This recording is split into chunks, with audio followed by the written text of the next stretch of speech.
Okay, here we are, middle of the week already. Oh, no, it's Thursday now, right? Holy smokes.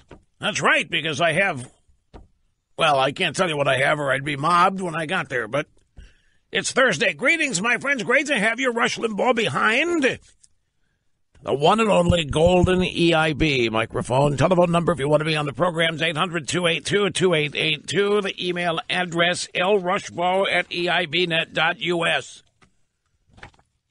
Okay, here we go from thehill.com. Nunes bombshell memo fails to move debate.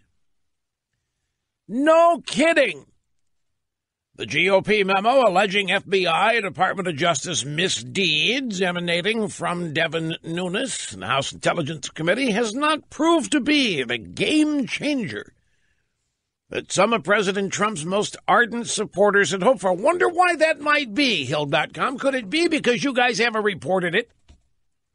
Could it be because the drive-by media either hasn't reported it or has mocked it or impugned it or made fun of it, or the chairman himself? Could that possibly be one of the reasons? And by the way, Hill.com, within certain segments of America and the media, it is a bombshell, and so is the follow-up memo from Chuck Grassley and Lindsey Grahamnesty about what's been going on at the State Department, which we detailed yesterday.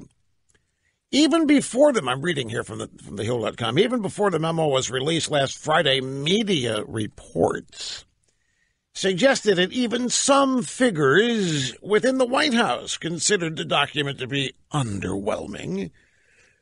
That judgment seems to have been borne out as the memo has begun to fade from the headlines, with the political landscape not fundamentally altered. That you know of. See, this is the thing. Because nobody's talking about it where you live, Hill.com. Because nobody's talking about it. If they are talking about it, they're talking about it as, boy, what a dud this was. But you people have no idea how this memo has been received out there in flyover country.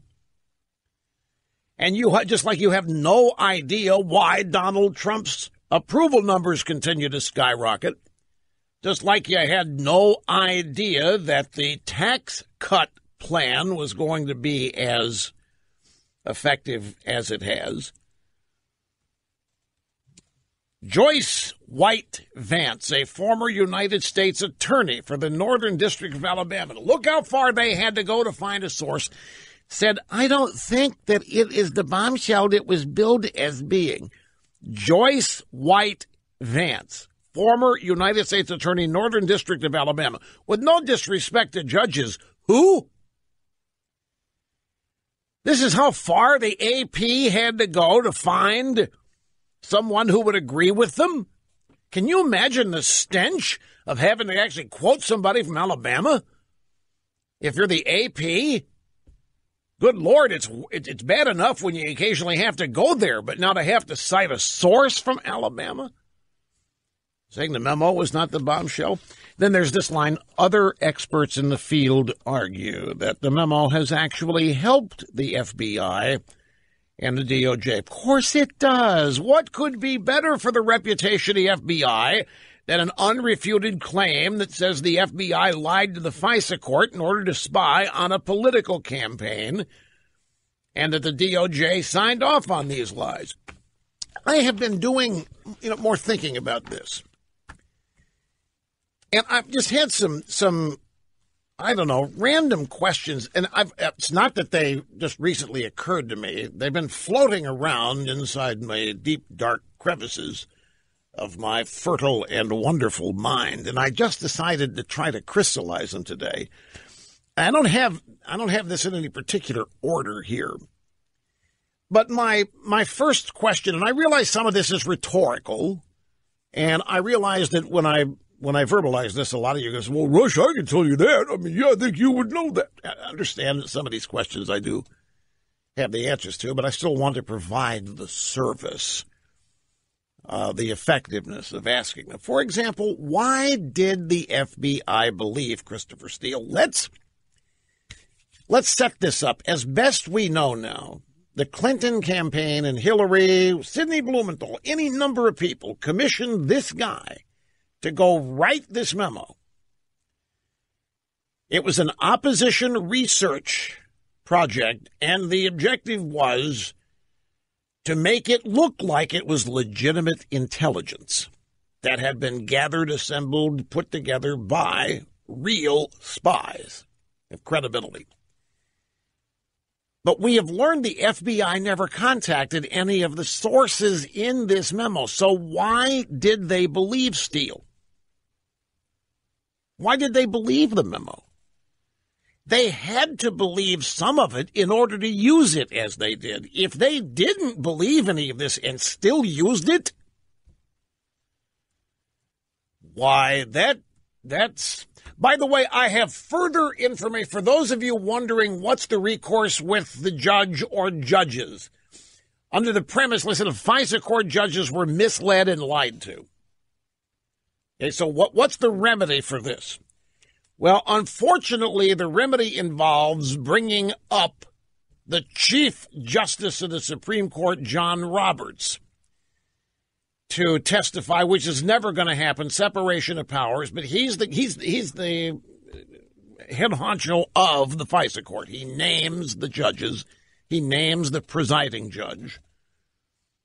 And so any remedy would have to involve him if there is to be, well, an investigation or any other aspect of this. Did the judges know that they were being lied to? Were the judges in on it? Any attempt to answer those questions, I'm told, involves the Supreme Court Chief Justice, which is unlikely to happen, which means that these will remain questions that are unanswered. So why did they believe Steele? The FBI needed an insurance policy in case the dossier wasn't 100% correct. I think they believed the Steele memo because in their minds, the FBI, Trump was unfit. It was their job to stop him. I don't think there's any question that that is what motivated all of this. The FBI long ago decided Hillary Clinton would be the Democrat. Well, Barack Obama decided that Hillary Clinton would be the Democrat nominee for president. And Barack Obama exonerated her publicly. Barack Obama said she didn't do anything wrong. She didn't intend to do anything wrong, and nothing went wrong. So there's nothing to see here. That sends a signal. Don't prosecute the woman. And they didn't. And on July 5th of 2016, Comey exonerated her. The FBI was acting accordingly. She would not be held responsible for her illegal behavior, her illegal server, trafficking in classified data over her 4 years. Secretary of State, she was not to be held accountable or responsible for any of that. And so a handful of top people of the FBI had decided it would be in their best interests if Hillary were the next president. Because a lot of powerful people above them wanted Hillary to be the next president. And this Trump guy, you got to put yourself in these people's shoes. This Trump guy's out there doing rally after rally after rally, and they're watching these people they think are lunatics in the audience shouting, "Lock her up, lock her up, lock her up." The FBI can see this. Agents, Strzok, Page, all these people, Comey, they see this. What do you think their reaction is when they see this every day? Lock her up, lock her up. Their reaction is, screw you, screw you. Lock her up, screw you. Lock her up, not a chance. Keep shouting, you rubes. It ain't happening. If Trump ends up being elected, there'd be a whole lot more people in trouble than Hillary. So that couldn't happen. Hillary had to be protected because Obama had to be protected. After all, Obama had lied about his knowledge of Hillary's server, and the FBI officials in question were dyed-in-the-wool Democrats. They had the advantage of knowing better than the deplorables who were out there shouting, "Lock her up." So everybody at the top of the FBI knew that Hillary Clinton was getting a pass. Everybody at the top of the FBI knew that there was never, ever going to be a serious investigation of Hillary Clinton. I think, look, I've tried to look at this at as many different perspectives as I can, from the people involved in it at the FBI level, the DOJ, the Obama White House, and then us, the consumers of news, dealing with what we are learning day in and day out. And while all this is going on, we don't know that the fix is in. We are gradually becoming suspicious, but we don't know for certain. July 5th press conference gives us a pretty good indication. I mean, Clinton can sit there and talk with the Attorney General at Tarmac in Phoenix, and nothing happens there. We got a pretty good idea. But then on September 28th, when Comey announces they're reopening the Clinton email investigation because they found some emails on the server of Carlos Danger, the husband of Huma Weiner, hey, wait a minute. And Hillary to this day thinks that's what doomed her. And that's why she says, hey, all this talk about the FBI being in a tank, for me, that's a crock. Look what they did to me on September 28th. Anyway, the Steele memo gave them an excuse to help dig up better dirt using the FISA court to use either to disqualify Trump or to do great damage if he happened to be elected. Now, I would love to know also the terms of the original agreement for the compilation of the so-called dossier with Fusion, GPS, and Steele. Meaning, I'd like to know how it happened. Who called who discussed money, and who told Fusion, GPS, and Steele what they wanted. Now, we know this came from Hillary's campaign in the DNC. I want to know what the phone call is. They call Fusion, GPS, and they say, look, we need to create a document here. Looks like intelligence. Do you know anybody that could do this, and what would they charge us? Did Hillary and the DNC then spell out the kind of stuff they wanted? Remember, this was an opposition research document made to look like real intelligence. It was never intended to be intelligence. So I doubt they called Steele and they said, look, we need you to find some dirt on Trump. What they were really saying, we need you to prepare a document that's going to make it look like Trump has been colluding with Russia. I just would like to know what were the terms? Because by all appearances, the dossier was compiled simply to smear Trump. As if the task was to take out Trump by any means possible. It wasn't research, it was slander. Easily researched and rejected slander, like Harry Reid slander of Mitt Romney. He hadn't paid his taxes for 10 years. Like Ted Kennedy's repeated multiple slanders of Robert Bork. Like the repeated slanders of Clarence Thomas. This was just a continuation of all of that. But how do they order it? What were the terms of the original agreement between Hillary, Fusion, GPS, and Steele? And will we ever find any documents related to that? The dossier was not a one-off. It was not a hit and run dirty trick. It was as if everything depended on the dossier being used. They had to get it created, then they had to find a way to get it thrown into the mix as intelligence. And that's where Obama officials and James Comey extended the hand of welcome and say, hand it to us, we'll take care of it. We'll use it as the basis of an investigation into Trump. Well, who originally planned for that to happen? Did that just happen on its own, or is this part of some grand scheme? All designed to make it look like this is what happens when real intel is being gathered. We know there was no attempt to verify Steele's information by Fusion or the Clinton campaign. The FBI never made one effort to talk to any of the sources in the dossier. It ended up being used as if it was assembled exactly as directed. For example, look, this thing is dead wrong. Has Hillary or Fusion sued Steele for giving them bad data? I mean, if you're looking for, let's play this out the way they intended us to consume this. This is an intelligence document.